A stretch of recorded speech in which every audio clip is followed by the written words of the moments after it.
is up, Beauty Tribe? It's your girl Naja here, and I'm back with another video. So this video is going to be a Tribetea segment. That is when you guys send me in your stories if you need advice, if you just want to have a good kiki. All of these stories can be sent to the email in the description, okay?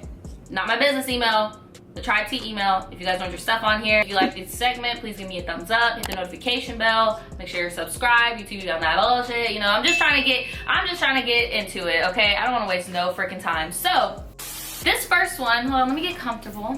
Let me get comfy, child. This first one is called I Got Blackout Drunk and Ruined a Friendship of 10 Years. Damn. Hey Naja Boo, per usual, I love your videos and have been watching since 2017. Well, damn, thanks sis, that's a minute. I'm 23 years old, a Virgo. What you be on with us, man? We are not all stick in the muds and boring. I didn't say y'all are boring. Okay, look, this is how I feel about the Virgos that I've come in contact with anyway.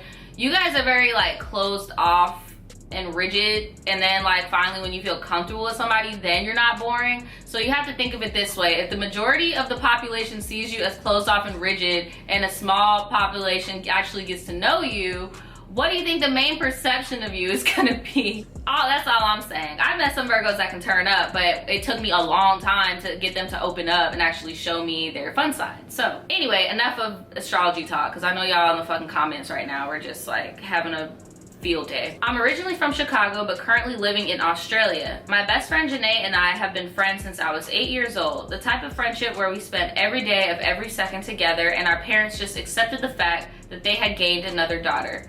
We met Michelle in 8th grade, and our duo had quickly become a trio. The three of us did everything together. So many memories of our greatest and darkest moments in life. Michelle had been in an on-again, off-again relationship with this dude, Greg. Greg was a typical dude who didn't appreciate her and wouldn't put his boys aside to spend time with her. Greg had been a part of our friend group along with 2 other guys. We always went to eat together, to the movies, etc. All of us super close. The 3 of us went away to university. Michelle and I went to school together to a top university in our state, and Janae went to art school an hour away. Michelle and I would drive an hour at least every month or so to spend a weekend with her. One weekend when Michelle couldn't make it and it was just me hanging out with Janae, she disclosed with me that Greg had slept with one of Janae's roommates last year, Becky.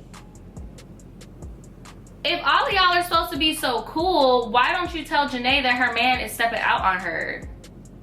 Save her some embarrassment. The girl Becky had also become one of our friends and was close with Michelle.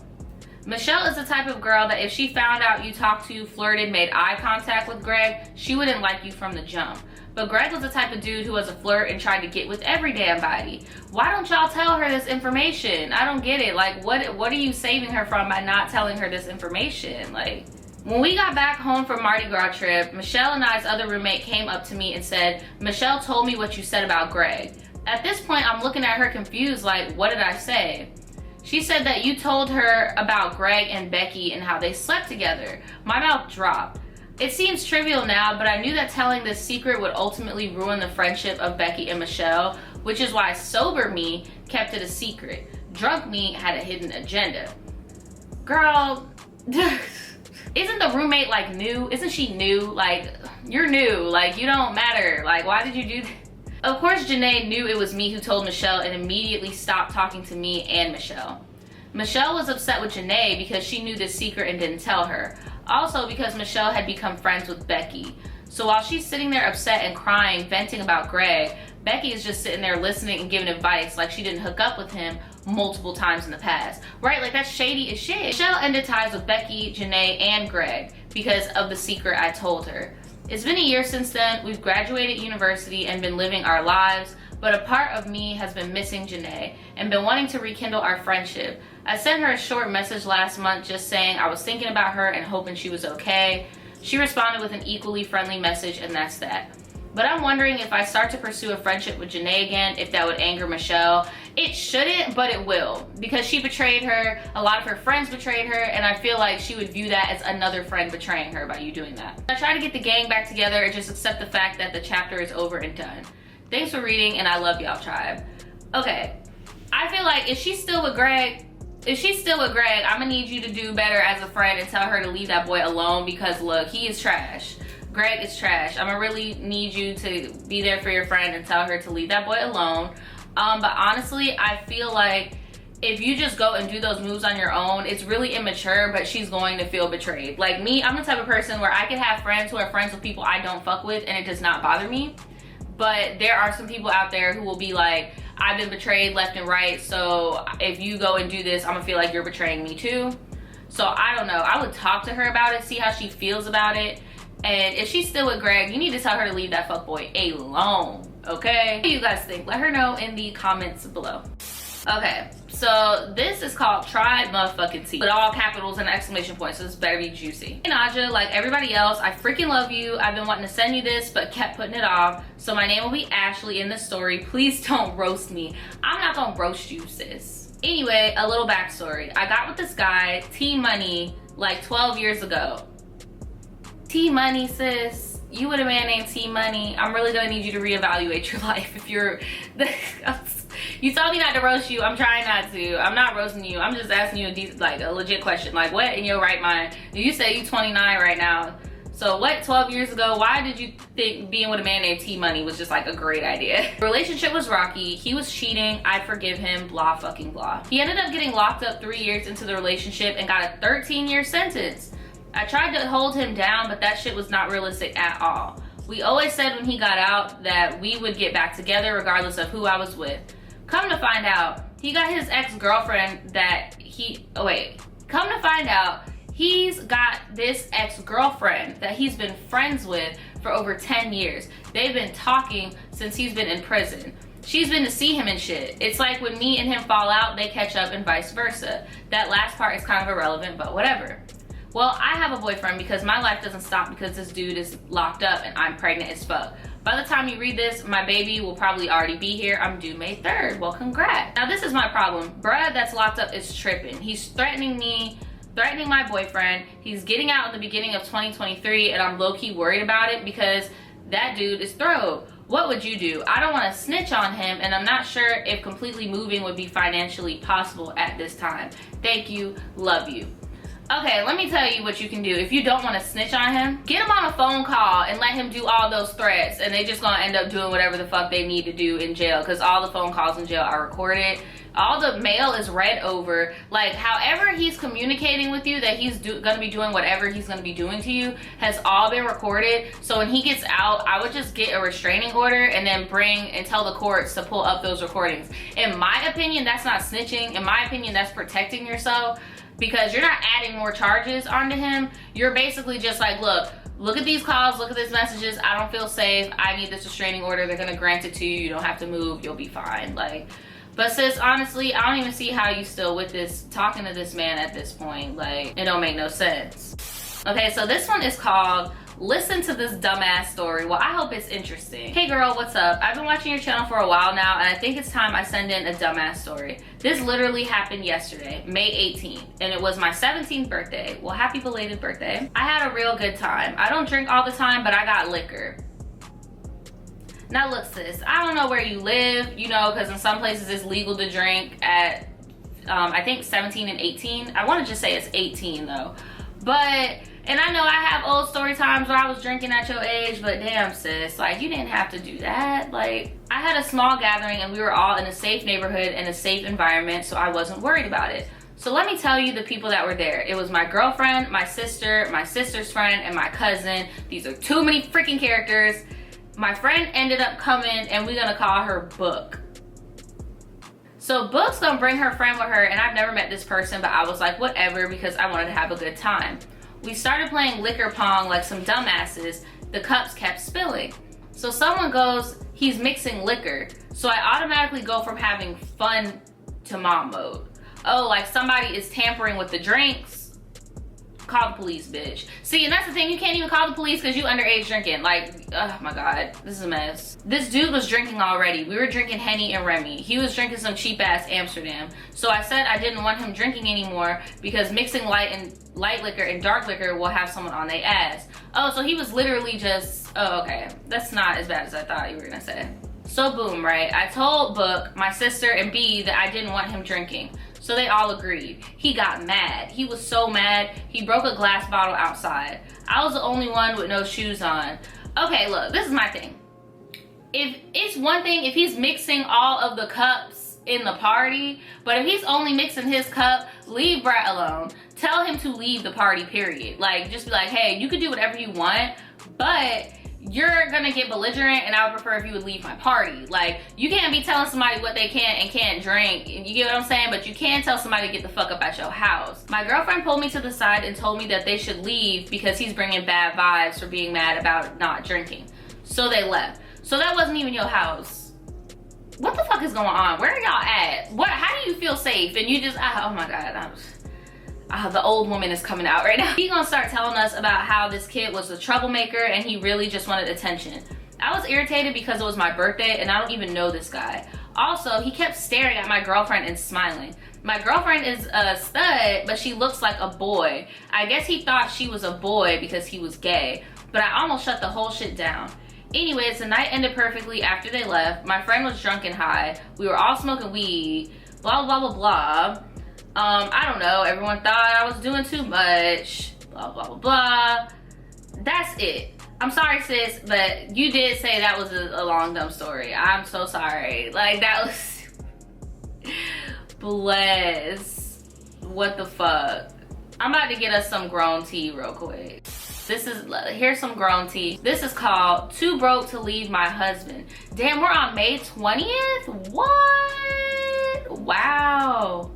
Let me check. Am I tripping? No, I'm not. You guys just didn't send a lot of inputs in May. You guys sent a lot of stories in June though. I was peeping my email, but I guess May just didn't have a lot of them. I do have maybe like 3 that I'm gonna be reading on the live. So if you guys are looking at this in future tense, I've already read some of the older ones, but right now I'm on May. So okay, so it's gonna be like when I do the live, I'm gonna read the 3 old ones from April and then that's gonna be it with April. We're gonna be done with April. And then I'm gonna be reading May into June, most likely, hopefully, that's the goal. Okay, let me stop rambling. Here we go. This one is called I'm Too Broke to Leave My Husband. Girl, you better start selling some shit. You better start selling his shit, girl. Hey girl, I just want to start off by saying I love your channel. Thanks, sis. Okay, so this might be kind of long, but I'm desperate for advice. So I'm gonna start from the beginning. My husband was my best friend in middle school and we fell in love. Damn, that is a long time. We started dating, but we were an on and off couple my whole high school year. I was in a really dark place in high school and he was always there for me. I felt so blessed to have him with me. He would even buy me food since my mom would spend the money my dad sent her on alcohol and I wouldn't really eat. Things started to get serious between us two, and like 2 immature kids, we thought it was a good idea to have a baby. I don't regret my daughter at all. She was planned, and to be honest, she's the best blessing I have. Once my baby was born, he started to change with me. I caught him several times texting other girls and made them feel beautiful. How old were y'all when y'all had y'all kid? Like, were y'all in high school, or were you just teenagers out of high school? Were you college? Like, how old were you guys when you had kids? That hurt me so bad because I was left with stretch marks and I had a big stomach after I gave birth, and I always thought it was my fault he would text girls because I lost my body. No, sis, he's just immature as shit. He's just immature. Like, it has nothing to do with you. My dumbass kept forgiving him because I thought he would change. We had so much history and so many plans together. So last year, my husband was offered a job at my hometown. I'm from Texas, by the way, where all my family lived, and he didn't get along with them at all. We only lasted 6 months there and moved back to San Francisco. Before we were going to move back, I went through his phone and found a 30-year-old lady texting him. He's 20. See, that's the problem. Y'all, like, guys, like, usually it's weird because women be so ready to have babies and then guys think that they do, and then like when it happens, they go through like existential crisis of like, oh damn, I'm only 20 something years old, I need to be doing this, I need to be doing that. Like, bless. So I told him I wasn't gonna move back to San Fran with him and I was done. He literally cried and told me that he would never do it again and that he needs me. So we moved back to San Fran, bought a car, got our dream apartment, everything was good. But tell me why I was cuddling one day with him while watching videos on his phone and I see a message pop up. It's the same 30-year-old lady. I acted as though I didn't see the message, but once he went to sleep, I went through his phone. And tell me why this motherfucker is acting like he wants to be the child's father to her baby. She's 6 months pregnant, and she even told him the baby was gonna be named after him. Sis, I would just have to move back to Texas and be with my people. Like, that's what this is sounding like to me. Like, oh, hell no. Keep in mind, she's married too, but from what I read, she said that her husband doesn't do anything with her anymore, which is why she texts my husband because he makes her feel special. So whose baby is that? Since her husband don't touch her no more, is that your husband's baby? Talking about she's gonna name it after him?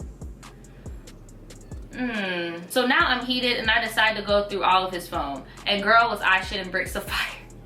I've never heard that expression before, shitting bricks of fire. That sounds painful. I go to his WhatsApp and Instagram and he's talking to like 5 girls and sending eggplant emoji pics to him. I lost all respect for him. I felt used, laughed at, and not valued. The sad thing is I don't even get paid enough to move out on my own, and I have no one around me to help me out. I know that if I leave, he's not gonna let me take my child. I was trying hard for the relationship to work because I didn't want my daughter to have divorced parents, but I don't know what to do. I'm currently living with him. He doesn't know that I know that he's being a hoe, and I want to save money to leave him and find a place to live at. But I don't know if I should move back in with my parents in Texas or live in San Francisco just so my daughter can see her dad. So how can I get on good terms with him when it comes to my daughter? Because I know for a fact that he will take her away from me, especially since she loves him so much. Any advice? I feel like I'm trapped. Okay, so I know usually in marriages, like if you do get a divorce for infidelity and it has to do with him, you can get some coin. And another thing is, usually when it comes to separations and divorces, the mother usually does get the child. I mean, you're not on drugs, you're not abusing the child. Like, usually they're going to put the child in your custody regardless. I do understand how you don't want to take your child away from him. I would save up to get money to go back home. I would get money to save up to go back home. Because for me, when I grew up, I grew up in Florida and my dad lived in New York, and I would take a plane every summer to go and see my dad and my family. Like, it wouldn't be completely tearing apart, but it just felt good to not see my parents argue, because every time my parents were in the same state and tried to do certain things, it was a shit show and it just was bad. And it just felt good to know like I could have my mom time and my dad time, 2 completely different places. I didn't feel isolated from anybody or vengeful towards anybody. You get what I'm saying? Like, I really feel like it would be healthier for you mentally to go and live with your family, be surrounded by love and not like betrayal. And, you know, just stack up, get them plane tickets, go to court, do what you gotta do. Tell your family what's going on to see if they could probably help you get stuff rolling, because it doesn't seem to me like he's gonna stop doing what he's doing anytime soon. And I'm pretty sure he has that old bitch pregnant, because that doesn't make any sense. Why would she name the baby after him? She said her husband hasn't touched her. I'm pretty certain that that is his baby. What do you guys think? Because you guys know I'm not married, so I don't really know like legally what she could do. Any of my divorced people out there in the premiere, please, or in the premiere or just in the comments, like just give her some advice on what she could do to, you know, have her daughter but also be financially responsible to take care of her and get out of that relationship intact, because that's all the advice I can give. I've never been through it, so you know. Alright guys, so that is it for this Tribe Tea segment. I hope you guys enjoyed it. Again, if you guys want your stories on this segment, please email me in the email in the description below. I would appreciate it. And yeah, that's pretty much it. I'll see you guys next time. Bye.